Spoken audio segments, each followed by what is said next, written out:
Good morning student. शुरू करते हैं आज की क्लास।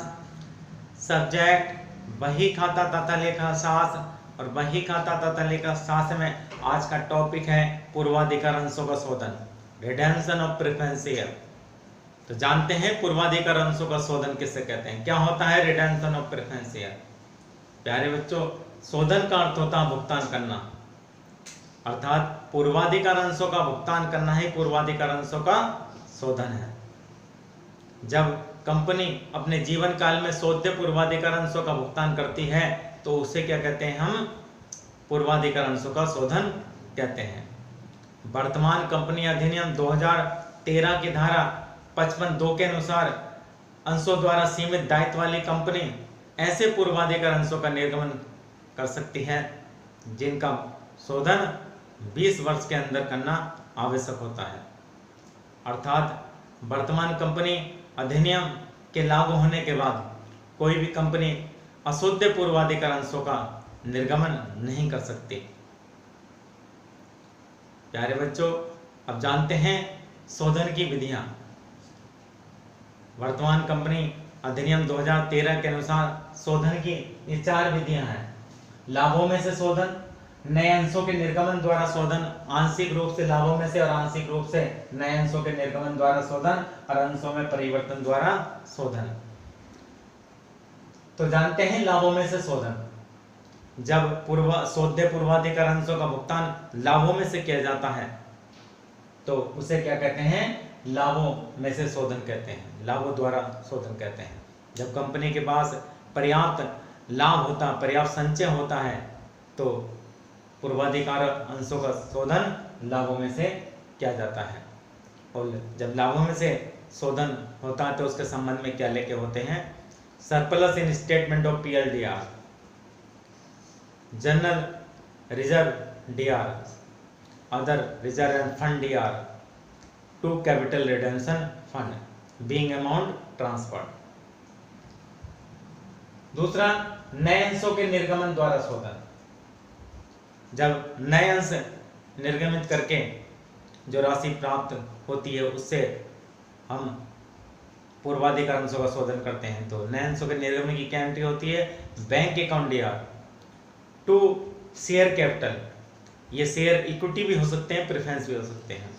और नए अंशों का निर्गमन प्रीमियम पर होता है तो to security premium being share issued.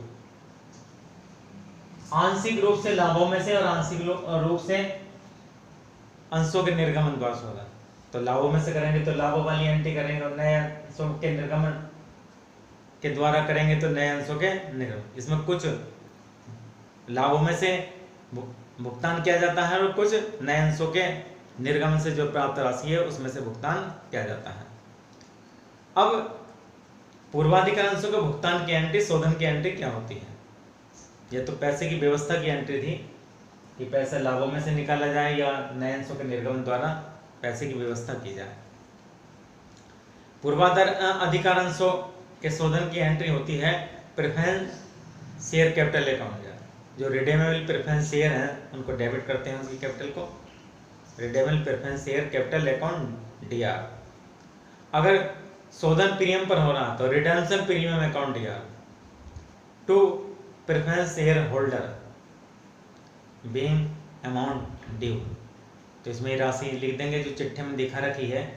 लेकिन ध्यान ये रखेंगे कि पूर्वाधिकार अंशों का जो शोधन किया जाता है वो पूर्णतः पूर्वाधिकार अंशों का शोधन किया जाता है, आंशिक दत्त पूर्वाधिकार अंशों का शोधन नहीं किया जाता। यदि आंशिक दत्त पूर्वाधिकार अंश हैं तो उन पे जो बकाया याचना है, अंतिम याचना है, उसकी पहले हम वसूल करेंगे और उसके एंट्री क्या करेंगे, share final call account DR to share capital और bank account DR to share final call. उनसे कॉल कर लेंगे, उस कॉल को रिसीव कर लेंगे और उसके बाद शोध्य पूर्वाधिकार अंशों का शोधन किया जाएगा। और शोध्य पूर्वाधिकार अंशों के शोधन की पहली एंट्री होती है redeemable preference share capital account DR, redemption premium account DR। अगर शोधन प्रीमियम पर भुगतान हो रहा है तो प्रीमियम पर भुगतान हो तो उसे शोधन प्रीमियम कहते हैं, उसे रिडेम्पशन प्रीमियम कहते हैं। To preference share holder being amount due. तो ये रकम लिख देंगे और भुगतान की क्या एंट्री करेंगे, preference share holder account DR to bank being payment made. अब अंशों में परिवर्तन द्वारा शोधन। कभी कभी क्या होता है, कंपनी के पास उपलब्ध कैश नहीं होता, तो ये अनुमति लेकर अंशों के परिवर्तन द्वारा कंपनी पूर्वाधिकार अंशों का शोधन कर सकती है। ये अंश समतांश होते हैं, पूर्वाधिकार अंशों को समतांश में परिवर्तित कर दिया जाता है। इसके संबंध में क्या एंट्री होती है, प्रेफरेंस शेयर कैपिटल अकाउंट या जो रिडेमेबल प्रेफरेंस शेयर कैपिटल है वो डेबिट कर देते हैं, और अगर रिडेम्पशन प्रीमियम है तो उसको भी डेबिट कर देंगे। टू इक्विटी शेयर कैपिटल, क्योंकि पूर्वाधिकार अंशों को समता अंशों में बदला जा रहा है, कन्वर्ट किया जा रहा है, परिवर्तन किया जा रहा है, और अगर ये परिवर्तन जो नए समता अंश में परिवर्तन किया जा रहा है वो अगर प्रीमियम पर है तो सिक्योरिटी प्रीमियम को क्रेडिट और करेंगे।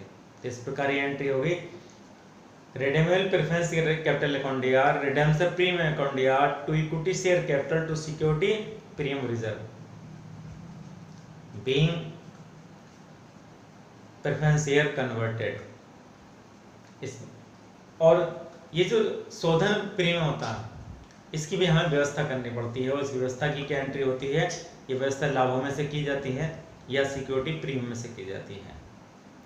तो इसके संबंध में जो एंट्री होती है वो surplus in statement of PLDR security premium reserve DR to redemption premium being amount transferred. तो इस प्रकार ये शोधन की विधियां थी, और शोधन के संबंध में कौन कौन सी एंट्री होती हैं वो ये एंट्री थी। और इस प्रकार आज आपको पूर्वाधिकार अंशों का शोधन किसे कहते हैं और पूर्वाधिकार अंशों के शोधन की क्या विधियां हैं और पूर्वाधिकार अंशों के शोधन में कौन कौन से लेखे होते हैं आज अच्छी तरह से आपको समझ में आ गया होगा। धन्यवाद।